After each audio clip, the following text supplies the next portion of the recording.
ప్రభుత్వం అత్యంత ప్రతిష్టాత్మకంగా ప్రవేశపెట్టిన 6 గ్యారెంటీలకు సంబంధించి నిర్వహిస్తున్న ప్రజాపాలన కార్యక్రమం 3వ రోజు విజయవంతంగా నిర్వహించినట్లు ప్రభుత్వ ప్రధాన కార్యదర్శి శాంతికుమారి తెలిపారు.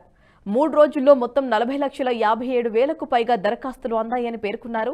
శనివారం ఒక్కరోజే రాష్ట్రంలోని 1991 గ్రామాలు 1877 మున్సిపల్ వార్డుల్లో నిర్వహించిన ప్రజాపాలనలో మొత్తం 18,29,107 దరఖాస్తులు స్వీకరించామన్నారు.